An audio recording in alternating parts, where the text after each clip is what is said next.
Morning. My name is Chitra, and as Sandhya mentioned, I am the creator of the Twitter Gets Fitter movement.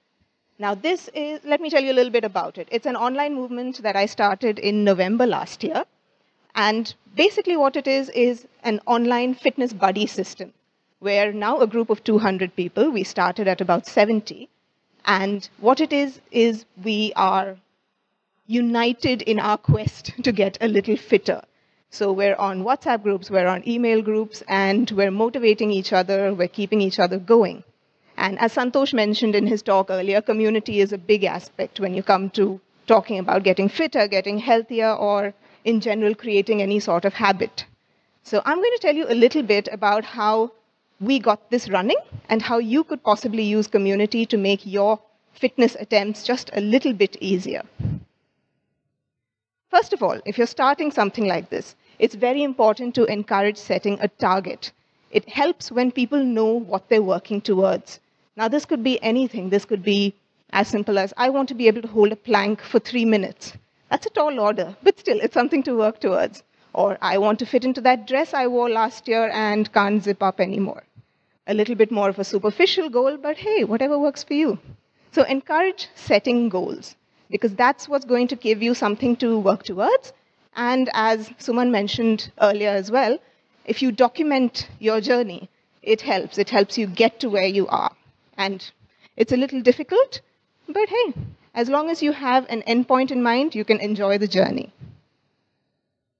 Next, choose a convenient communication platform. Now, I mentioned this because Twitter Gets Fitter has been entirely online. None of us have met up in person for a workout. We coordinate over WhatsApp and email because that's what works for everyone. So choose what works for the people you're in a community with.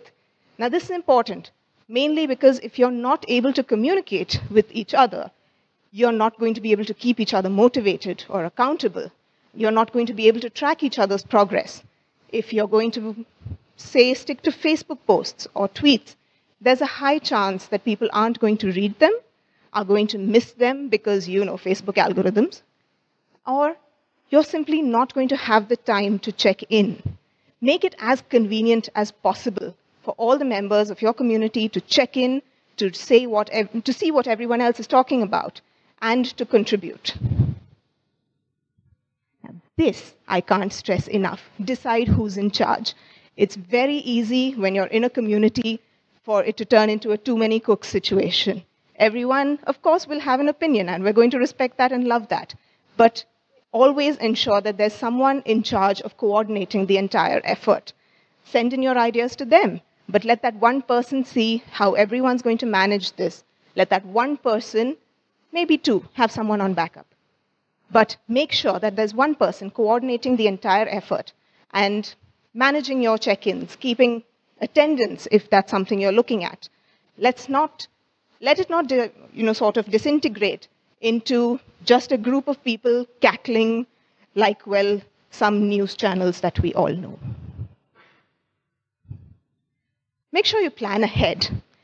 I say this again from the standpoint of a virtual group because it's easy for someone to, well, get distracted.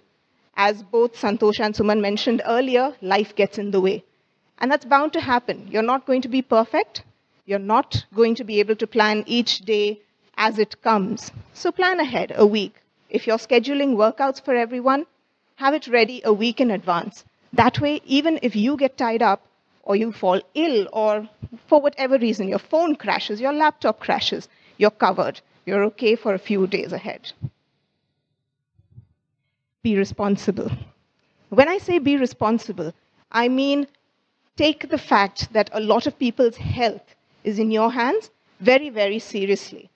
Now, in most communities, it's safe to say that no one's really an expert. You don't have fitness trainers or nutritionists as part of the group. So if you're going to be curating workouts and diets for everyone, please, please do your research. It's very easy to jump on bandwagons and say, oh, let's everyone do the keto diet or everyone go vegan or any such thing. Let me point out, I'm not against any of these diets, but I do understand that I don't know enough to really be an advocate for either side. And this is important, especially if you're going to talk about nutrition. People joining a fitness group quite likely have issues like cholesterol and diabetes and God knows what. And you don't want to be responsible for suggesting that they make a major change to their life and to their diet, and it backfires. Because remember, that's a very, very important thing that you're looking at, right? You tell someone, completely overhaul your diet, and if they're not going to consult a physician before they do that, and heaven forbid something happens, that's on you. And similarly with workouts, it's easy to say, okay, we're going to do 100 burpees today. Someone has a bum knee or a bad back. That can end very, very badly. So take all these matters into account, be very responsible. Have backup options for people who can't try a certain diet or a certain workout. And what am I trying to say? Basically, look at this as real people. Remember that you're not just talking out to an audience. You're part of a community. You're here to support them and actually help them. So you're not going to simply say, all right, I'm sending you a workout, I'm sending you a diet plan, and that's it. I'm done. I'm washing my hands of this. No, you're a part of this. You are responsible for their improvement, for their health, and you need to be in a position to take that very seriously. Different strokes for all the folks. I say this because a lot of us, when we subscribe to a new fitness plan or a new diet plan, it sort of narrows us down to a single avenue. You do a certain kind of workout, a few certain moves, and that may or may not work your entire body or really, give you a holistic approach to fitness and nutrition. It's important. So with Twitter Gets Fitter, we always ensure that people are working different muscle groups. They're working them in different ways.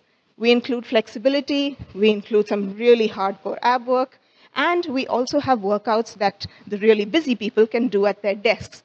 Because let's face it, we all have busy days. We're spending our days at desks. We may not really have that time to get up and go to a gym or go on a run.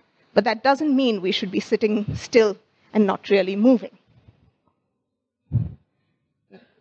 It's important that you remember what the community is there for. You're there to provide motivation. You're there to provide accountability, and you're there to provide a little advice. As you can see from the pictures, we share our progress when it comes to workouts and holding a posture. That girl is awesome, by the way. We also have a few really interesting conversations on Twitter and on social media. Now, while I don't advise doing a plank right after dinner, you see where we're going with this. And we offer advice in terms of how to improve your snack habits. Like someone mentioned, instead of reaching for a cookie, reach for a few sweet raisins or something. It still gives you the sugar rush, but, well, it's a hell of a lot healthier. Now, this is something that I learned the hard way. Now, when you're dealing with a group that's looking at getting fitter and healthier, you're bound to be dealing with a lot of body image issues, and it can very, very easily spiral out of control. So it's important that you take mental and emotional health very seriously. Allow for some meditation. Remember to reiterate to the group that this is about more than just what you look like in the mirror or what the media tells you you should look like. And it's important to have a very good relationship with food as well. Yes, we all hate carbs, we all hate gluten, we get it. But it's not really all that bad for you. You shouldn't be viewing food or exercise as a punishment. It's a celebration. Exercise because your body can do it, not because you feel like, oh my God, I ate that cupcake and I need to burn it off. It's a lot more than that. And you need to make sure, as part of a community, especially if you're the leader of the community, that everyone understands this. There is so much more to getting healthier than the way you look in the mirror. And it's not healthy if you're going to be working out 5 days a week and still obsessing over that slice of pizza you ate last week.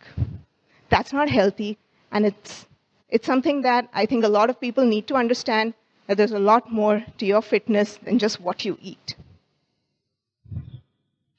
But then don't take yourselves too seriously. Our group, well, we're a little nuts when it comes to our sense of humor. But like I said, this also falls into what I was saying about having a healthy relationship with food. We love our fries. We're like that. And we don't ban fries from the group. We say, okay, work out 6 days a week. Your reward meal on your 7th day is you can go out and have those fries. And well, we've all looked like a potato now and then, so it's all right. Most importantly, remember that when you're in a community, you're there for each other. And it works both ways. The group will support you. You need to support the group. Don't leave anyone behind. Just because someone is lagging behind or doesn't check in, don't give up on them. The entire point of having a community exercise is that you keep everyone motivated and that you let them step in and motivate you as well. We all have off days. I've had my fair share. But the group has become such a well-oiled machine that even last month when I was out of commission because I had surgery, the group managed beautifully. I mean, that's pretty much the only word I could use because they kept each other going. People took over sending out workouts. People were checking in on me. People offered to come in to the hospital and see if I was all right. And that's just it. We're not giving up on each other. We're a lot more than just a workout group. You turn into a tribe. You turn into a family. And that's what this is about. You don't give up on each other when you're a family.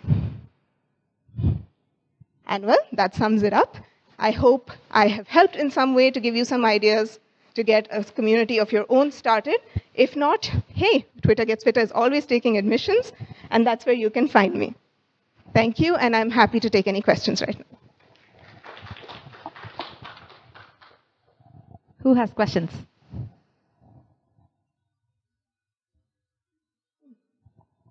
Right, so as a part of Twitter Gets Fitter, it's my question, sir. How many people are involved in this and how quickly did it grow? I remember seeing a tweet of yours right at the beginning where you said you're fed up of not feeling unfit, so you want to do this, and who's with me is what you asked, if I remember. Right. So how quickly did your community grow? Well, within about an hour of that first tweet, I had 15 people on board. In about 5 days, that number grew to 70, and they stuck through for the original plan, which was to work out for 45 days until New Year's Eve, because that was an easy target. Everyone wants to look great at their New Year's party. As to how many people are involved, well, I'm pretty much the person who curates and manages all the workouts and all the communications. I have one friend who's sort of my deputy in case I can't make it for whatever reason. But we are now a group of over 200 people. It's been a little over 3 months now.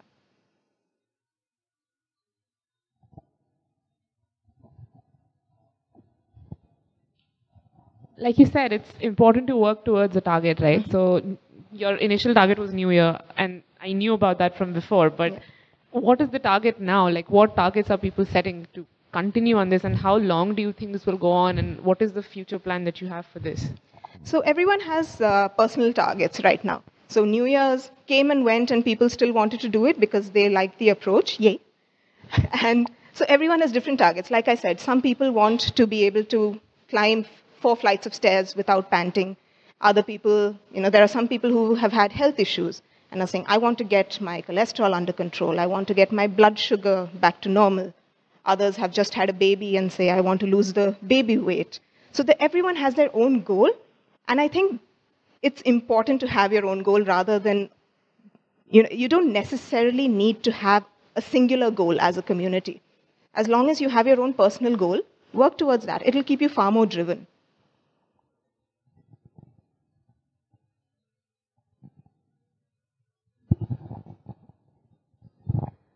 Hi, good morning. Versus some of the other offline or alternative methodologies of forming a community, what do you think is the real power in social media which has created that differentiated benefit for people to stay engaged and drive better value from that? Well, I think social media has some incredible power in itself, yes, as you mentioned. What helps here is that you don't need to be physically present. The limitation that a physical community has is you may not get enough people to rally around you in whatever location you are, or to do the same kind of activity that you are.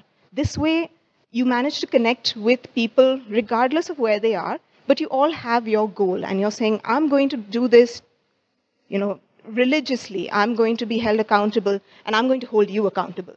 I may never have met you in my life, But I know that you're on the same fitness journey that I am, and I'm with you on this. Because right now, the group, we started as, like I said, 15 people, but we're now over 200 people, and there are people in Baltimore, there are people in Singapore, there are people in Dubai, there are people in India. Most of us have never met each other in our lives.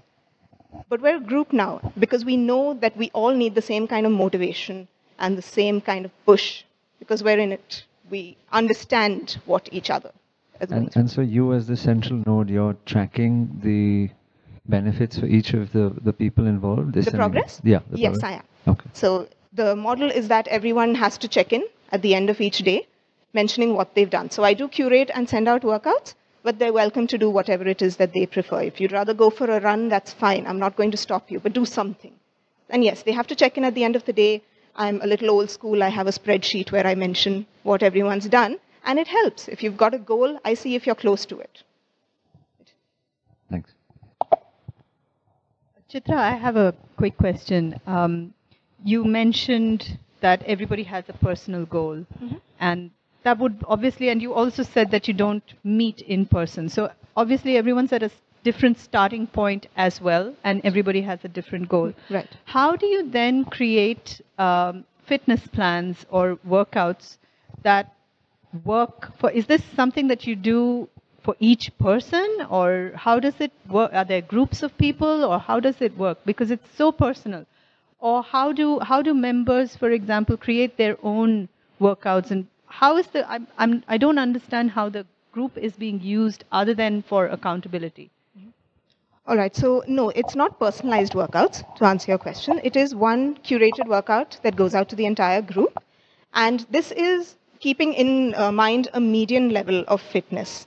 I do understand that most of them are completely new to fitness, as I myself was at one point. So I know how much the body can take, and I also offer alternatives. In case a move isn't doable for whatever reason, like I mentioned before, weak knees, or your back can't take it, here are a couple of alternatives, or here are a couple of alternate options entirely. Don't do the workout. Go for a walk. Walk 45 minutes. That's okay. Join a yoga class. Go to a Zumba class. All of that's fine. And, well, yes, the group largely is only for the accountability. Has it started? But that's what's important when you're especially getting started on a fitness journey. You need someone giving you that little kick in the pants, saying, keep going, I'm watching you, and I know that you skipped today. And that's not okay. Thanks a lot, Chitra. My pleasure.